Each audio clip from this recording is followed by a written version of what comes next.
Welcome back, Defenders. There's a lot going on today.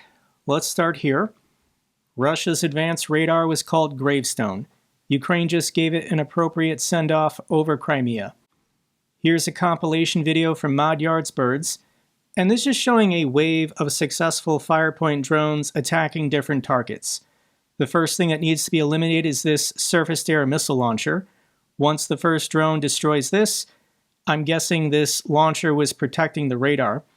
Ukraine's then going to go for the valuable Nadgrobak radar. This is eyes for the S-300 and S-400 air defense systems in Crimea. This radar can detect threats up to 300 kilometers away and track 100 targets simultaneously. This is what it looks like, and you can see why the Russians nickname it the Gravestone. But as soon as this is destroyed, then more drones follow it, and you can see there's a successful strike on some kind of warehouse.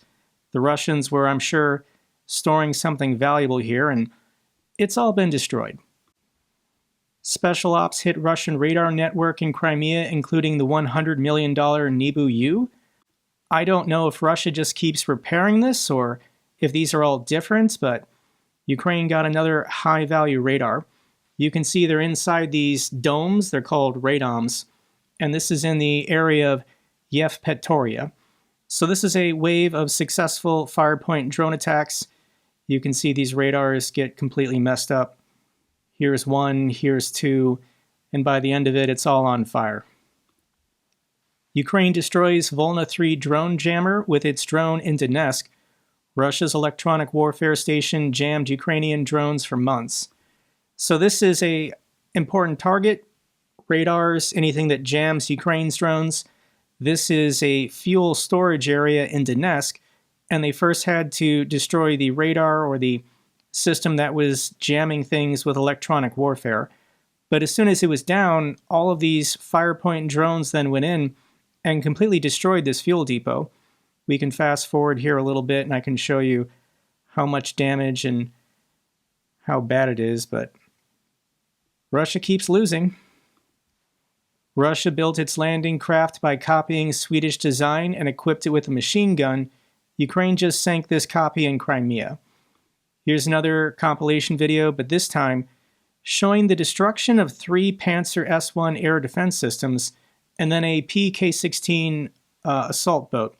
So that was Panzer 1, Panzer 2. This is going to be a technical truck, but then we've got a Panzer 3. Once the air defense systems in Crimea were down, drones came in and then started destroying patrol and landing boats. Oh, and then they went for this warehouse. Devastating. If you want to know what it looks like after a Panzer air defense system has been destroyed by a Firepoint drone, here's the before, and then here's the after. This was taken by a Russian soldier. So whenever you hit an air defense system, it has air defense missiles on it, so explodes really nicely.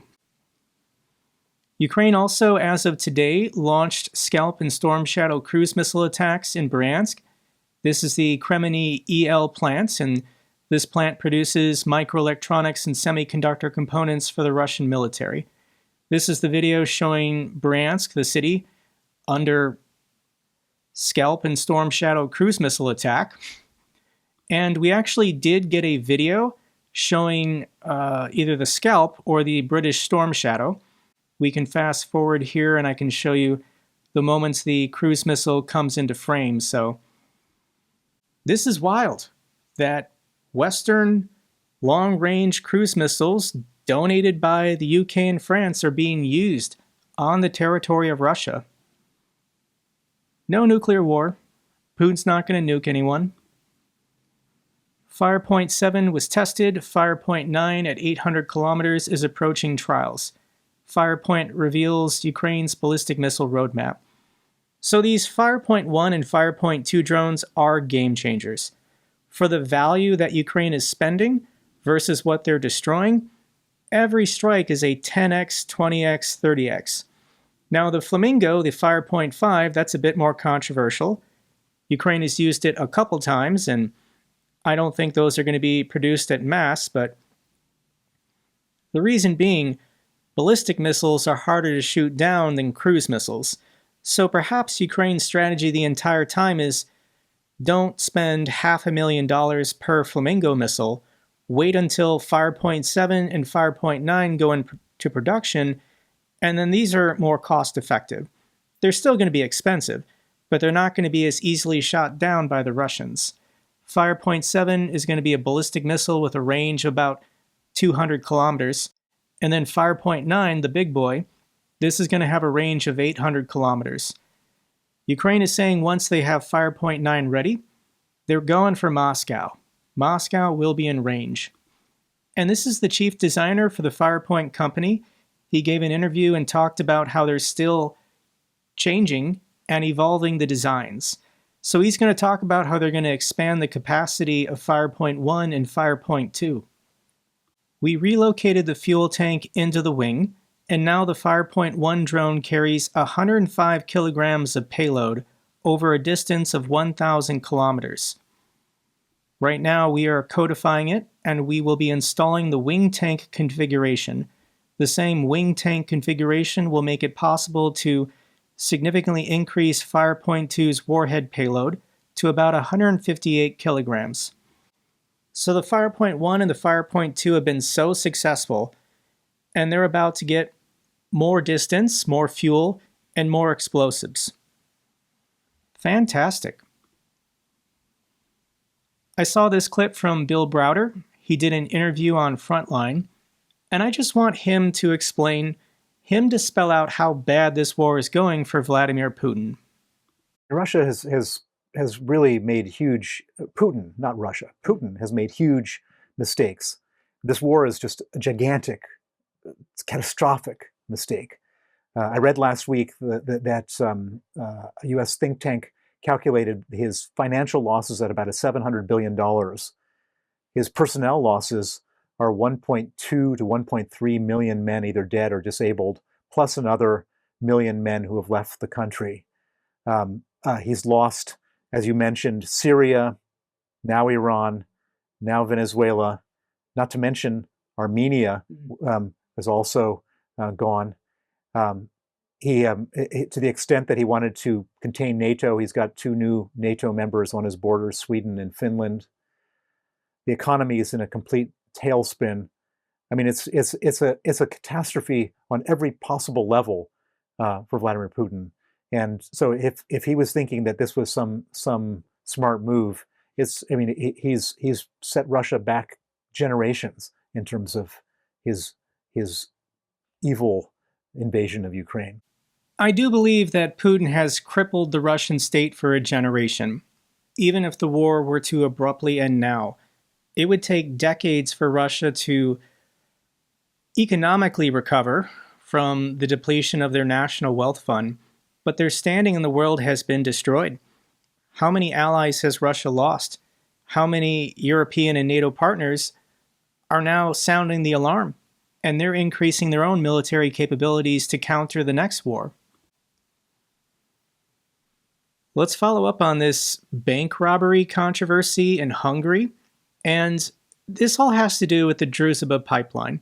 For 4 years, Hungary and Slovakia have refused to find alternative energy sources, relying on this oil pipeline going through Ukraine's territory. Ukraine has been nice enough the last 4 years to make sure this pipeline was still operational, and the Russians were the ones who damaged it in an air assault. So Ukraine is not willing to fix the pipeline, and Slovakia and Hungary obviously are protesting. The Europeans and Ukraine have been offering alternatives and solutions to the Hungarians, but they don't want it. They want to keep accepting discounted or cheap Russian oil because that's how these corrupt people in these small countries make their money.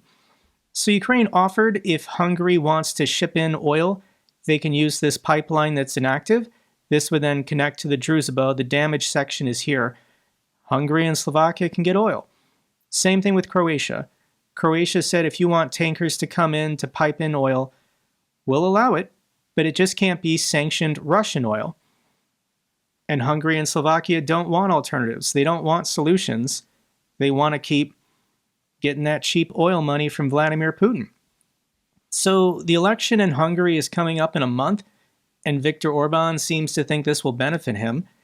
How you rob a bank convoy in the European Union, be Hungary, bring in APC and machine guns, and then deport the bank couriers and keep the cash and gold for yourself as evidence. They let the Ukrainian bank employees go. If this was a real criminal activity or money laundering operation, then you would want to hold on to the criminals and prosecute them. The fact that they let the people go and they just kept the stacks of money and gold bricks shows that this was just a robbery. This is just truly bizarre. This money is shrink wrapped in sealed packaging from a bank. They could call Austria and confirm this. Was this a legitimate transfer? Of course it was, but that's not the point. And one of Viktor Orban's ministers gave away the game. This is Minister Hanos Lazar, and he just admitted what the crime was. We're not giving the money back. It stays here for now. We're waiting for the pipeline to reopen. So Viktor Orban's government stole $82 million from Ukraine as ransom to pressure Ukraine to fix the pipeline that Russia damaged so Viktor Orban can keep getting his cheap oil from Vladimir Putin. Hopefully this issue will resolve itself in a month. The Hungarian elections are the first week in April. The main opposition candidate is polling at 55% and Viktor Orban's at 35%.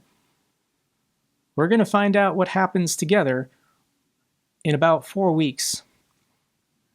Problem is once Orban is gone, we still got Fico. Slovakia is ready to take over the baton from Hungary if necessary on blocking EU's Ukraine loan and Russia sanctions. So at the moment, only Viktor Orban has been vetoing stuff because you don't need two people to veto in the European Union. If one country says no, it causes a problem. But even if Viktor Orban is somehow removed from power, Fico in Slovakia is saying he's then just going to veto everything. These men are trolls. They're corrupt. They're just serving Russia's interest, counter to the interests of the European Union and NATO. This is a shame. There were supposed to be peace talks this week, but they're not happening because of Trump's war against Iran. Ukraine peace talks delayed as partners' priority and attention is focused on Iran. So let's start with the good news. And the fantastic news is Ukraine is getting a lot of attention because of their drone interceptors. Because Iran is launching these Shahed drones and Ukraine has become the expert at shooting them down the last 4 years, everyone is calling and talking to the Ukrainians. Ukraine deploys interceptor drones and experts to protect U.S. bases in Jordan.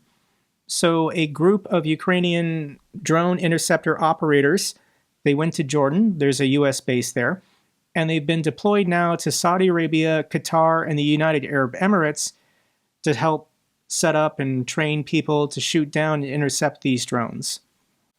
This is fantastic goodwill. Now, Zelensky is saying he wants something for this. We have received some messages regarding how to help civilians in the Middle East and how to help American soldiers deployed in certain countries. We responded. We will send experts and provide everything needed to protect them. Many issues are being discussed in this dialogue. If we are talking about increasing capabilities, we would very much like to be we would like this to be beneficial for both sides. We discussed this track. What Zelensky wants is economic pressure from the Gulf states on Russia to take the peace talks serious. That's a minor concession. Even if the Crown Prince of Saudi Arabia just makes a public statement as a symbolic gesture, a thank you to Ukraine, that would be worth it.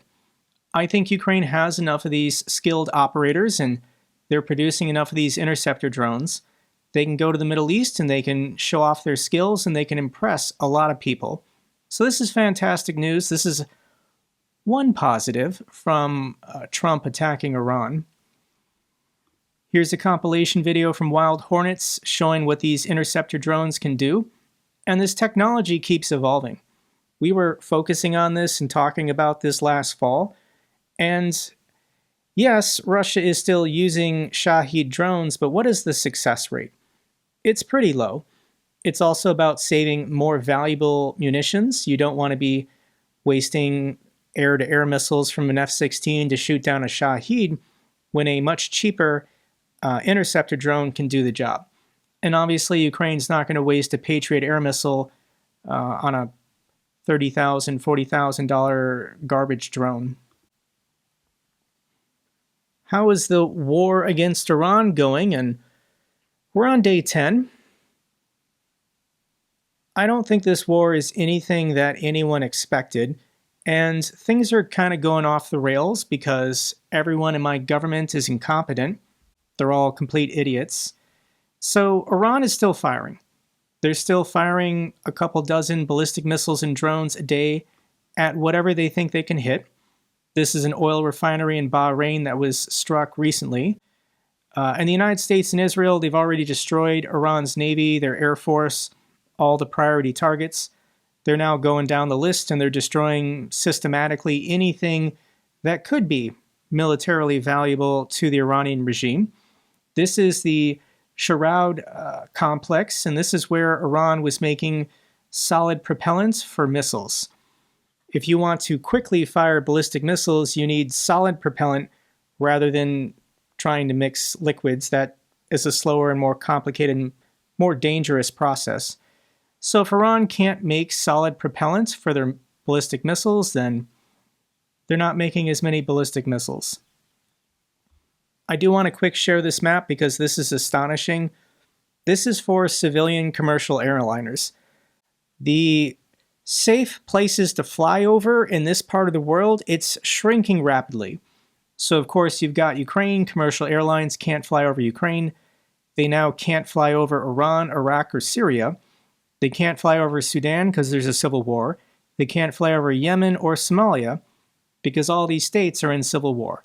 So there are two very narrow gaps for everyone to fly east to west now, over Georgia and Azerbaijan, and then over Saudi Arabia and Oman. World's pretty messed up right now. Iran defies Trump and elevates Khamenei's son, Mojtaba, as his successor.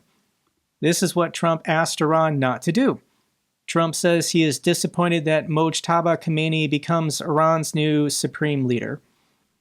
Trump says he is open to killing Iran's new supreme leader if he rejects U.S. demands. So Trump is demanding that Iran give its unconditional surrender. He then tweeted a couple days ago that Iran had surrendered, when Iran didn't. Trump just says things that aren't true all the time.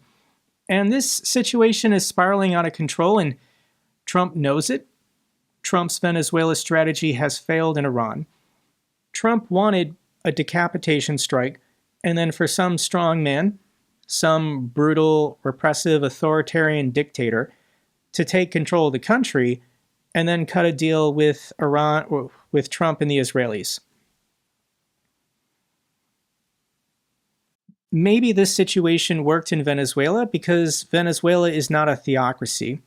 When people are motivated by religious beliefs, they're not motivated by money and bribes and corruption as much. So this is the difference, I think, between Venezuela and Iran. But the Ayatollah's son has become the new supreme leader. And let's actually stop for a moment and think about what's going on in this man's head. This man, his entire life, has understood that the United States and Israel are his sworn enemy in a holy war. This is what he's been raised to believe, and he's been preaching his entire life. And this man has lost a great deal in this holy war. The Israelis and the United States have assassinated his father, they've assassinated his mother, they've killed his wife, they've killed his son, they've killed his sister, they've killed his brother-in-law, and they've killed other relatives such as nieces and nephews. This man now lives underground, I'm sure. Now, he's a terrorist. I'm not having sympathy for him. The Iranian regime has been sponsoring terrorist acts against civilians all over the world for decades. This man does not lose any sleep when he kills people, his own people or anyone in the world. But these are religious fanatics, and I don't think you can cut a deal with them. I don't think there's any amount of money in the world you can offer this man for him to give up his holy war and then become a compliant partner in the US global petrodollar system.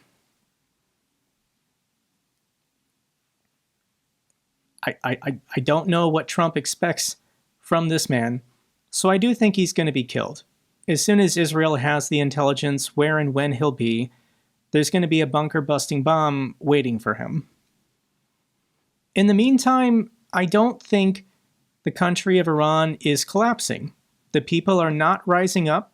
They're not storming government buildings. They're not overthrowing, the mullahs.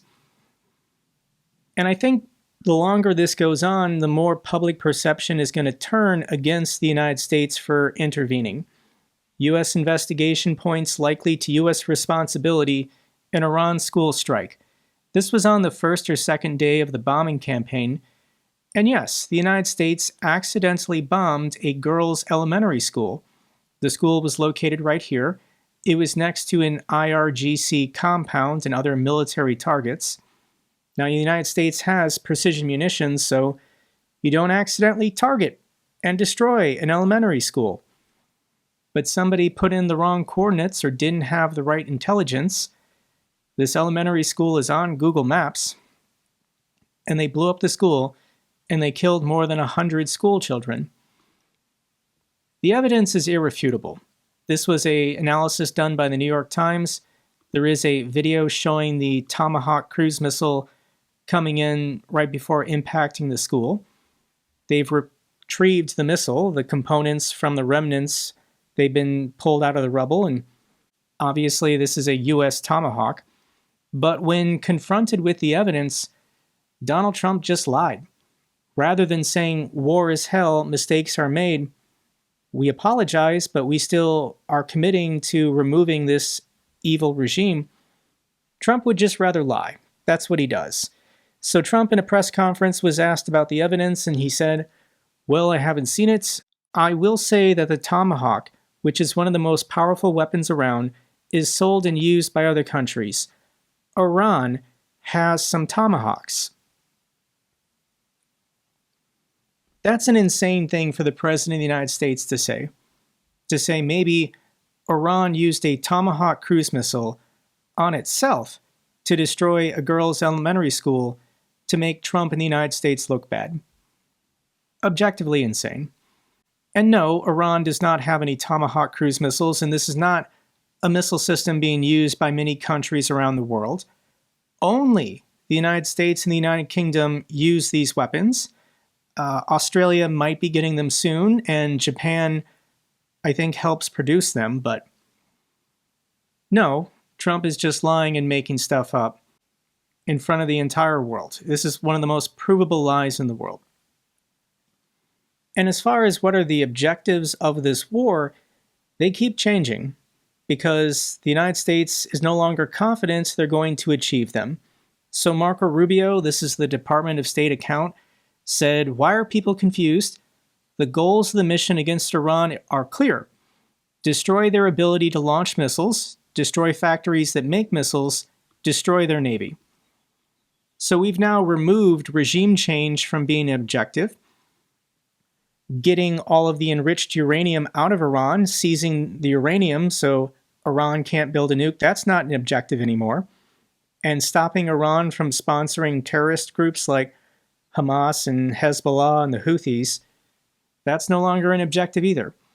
They've already done these three things, so they just want to declare victory and then move on. And the reason why is because the global economy is collapsing. Oil prices surpassed $100 a barrel for the first time since Russia's invasion of Ukraine in 2022. Trump initially was trying to say higher prices for oil isn't a big deal, it's worth it. Short-term oil prices, which will drop rapidly when the destruction of the Iran nuclear threat is over, is a very small price to pay for the United States and world. Safety and peace, only fools would think differently. But Trump tacos out. Here is the price of ICE Brent crude. This is the global price of oil. Going back a month, it was $67 a barrel. That's a really good rate. But then it shot up to, we can go to the 5-day chart. This was on Friday. The price of oil had gone up to $93 a barrel. Given that Iran was firing on ships in the Straits of Hormuz and all passage had stopped, over the weekend, this is Saturday and Sunday, the pre-markets were showing that the price of oil reached a peak of $117 a barrel. Trump freaked out. He then got scared, and he declared the war is over. He just tweeted out, the war is pretty much over, and then the price of oil went back down to $88 or $90 a barrel. This is why Trump tacoed out. Trump's base is obsessed with stock market returns and getting richer, and these were the pre-market indicators for the Dow Jones and the S&P 500. The US stock market was going to open at negative 2% on Monday morning, so Trump tweeted out, the war is basically over. Trump calls Iran war complete after having a phone call with Vladimir Putin. Trump said the war is basically over. Not long after the Department of War tweeted out, we have only just begun to fight, no mercy. So yeah, things are a bit confusing here in the United States. And Iran understands what Trump's weak point is. Trump does not tolerate economic turmoil because he's supposed to be the businessman, golden age of America, everyone's getting rich, we have no problems. This is a representative of the Iranian regime on Iranian state TV, and this is what they're saying because they know Trump cares about the price of oil. It is expected that the governments of Muslim countries will swiftly warn the criminal United States and the savage Zionist regime against such cowardly anti-human actions, so that the flames of fire and war do not spread further. Otherwise, similar action will occur in the region. And if you can tolerate oil prices above $200 per barrel, continue this game.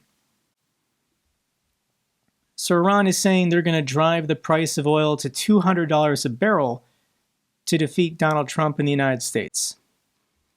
Trump responds, if Iran does anything that stops the flow of oil within the Straits of Hormuz, they will be hit by the United States 20 times harder.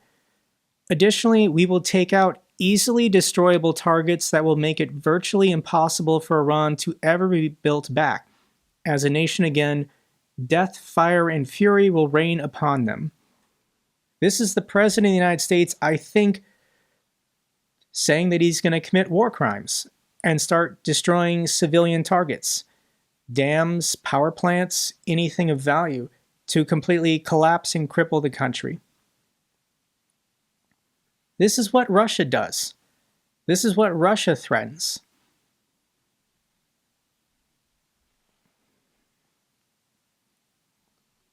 It's really hard to be an American when my president is now a war criminal. He is. He did not get authorization from Congress. There was no vote. He did not make the argument to the American people. He dived into this without clear objectives, and now he's trying to taco out. It's just weakness met with weakness upon weakness. As far as ships in the Straits of Hormuz, they are crossing. What they've been doing is they've been turning their transponders off so they can't be tracked, and they're trying to get around this bend as fast as possible. So there are some ships that they just don't care, and they're willing to risk it. So they're turning the transponders off and then making the voyage. This is according to Axios. The United States is dismayed by Israel's Iran fuel strikes, according to sources. Israel's strikes on 30 Iranian fuel depots Saturday went far beyond what the United States expected when Israel notified it in advance, sparking the first significant disagreement between the allies since the war began 8 days ago. So Israel bombed Tehran's main oil refinery and they blew up a bunch of oil depots. This is what you do when you want to defeat somebody's military. And the United States isn't okay with this because price of oil going up, U.S. stock market going down, Donald Trump is unhappy. Are we trying to win a war or not? What is the goal here? The United States is waiving oil-related sanctions to reduce prices. Donald Trump made an announcement. We're also waiving certain oil-related sanctions to reduce prices. So we have sanctions on some countries. Yes, Venezuela is one. Maybe he'll lift some sanctions on Venezuela since they're cooperating. But the only other country is Russia. Trump just announced he's going to lift all sanctions on Russia because he doesn't want that oil price going up and he doesn't want that stock market going down. We're going to take those sanctions off until this straightens out, which is going to be never. Who knows, maybe we won't put them on. There will be so much peace. Here's Kirill Dmitriev celebrating. $150 plus is the new oil target, with even $200 plus a possibility in a prolonged conflict. Russia says they're ready to supply energy to Europe if they ask. And yeah, Putin is celebrating. He's having a good time. Here's what Putin is saying about he's got the oil and everybody wants it. Consumers need oil today. As a result, global oil prices are rising. We see this perfectly well. In the last week alone, they have gained more than 30%. At 5:30 this morning, I think, Moscow time, somewhere around $119 had already been broken. It was over $119 per barrel, then 107, 109, 106. Now, in my opinion, 103 is somewhere there fluctuating at this moment in time. It's back down in the 80s, but if Iran fires on a ship in the Straits of Hormuz, it's going to go back above 100. Trump discusses Ukraine and Iran with Putin and says Iran war will end soon. Of course, Donald Trump called his boss to give a report on what he's been doing. And this is insane because Russia is providing Iran intelligence to target U.S. forces. This has been confirmed independently by numerous sources, and Trump has just decided to ignore U.S. intelligence and believe Vladimir Putin. Russia told Trump it is not shared intelligence with Iran during the war. And Donald Trump always believes and trusts everything the Russians say because the Russians are offering him money. It's just corruption. Donald Trump doesn't care if U.S. soldiers are killed. He doesn't care if a battleship is sunk. He doesn't care if a THAAD anti-ballistic radar system was destroyed because the Russians are offering him business deals. This was basically confirmed. Iran's foreign minister went on Meet the Press. That's insane that the foreign minister of a nation you're at war with can come on your news programs and say whatever he wants. But he was asked, is Russia helping you locate U.S. forces? He said, well, I don't have exact military information. As far as I know, we have a very good partnership with Russia.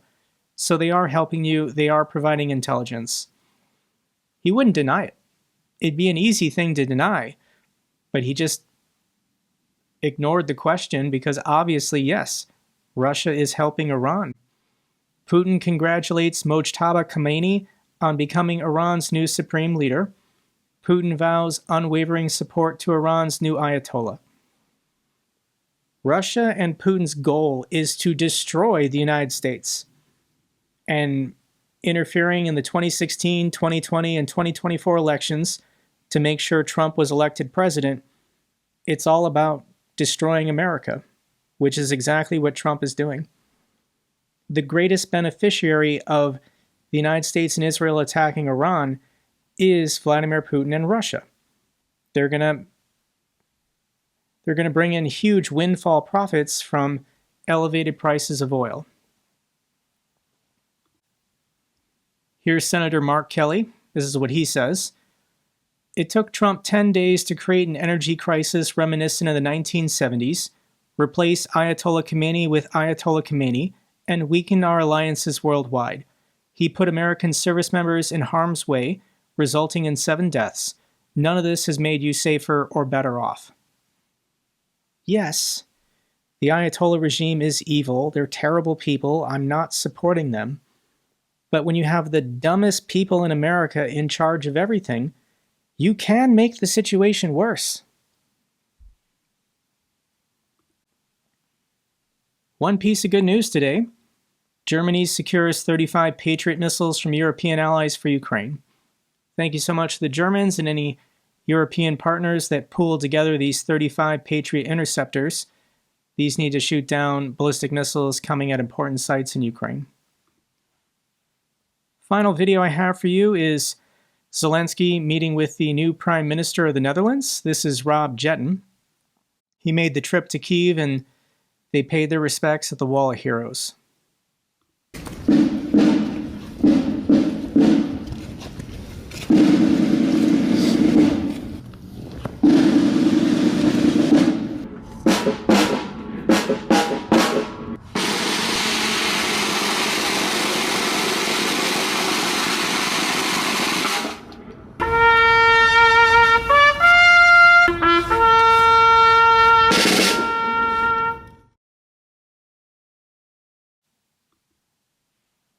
That's all for this update video. Glory to Ukraine, glory to the heroes. If you found this video informative, give me a thumbs up. Best way to support the channel. Comments and questions, let me know down below. I love hearing from you guys. Till the next video, keep defending the truth, keep defending democracy.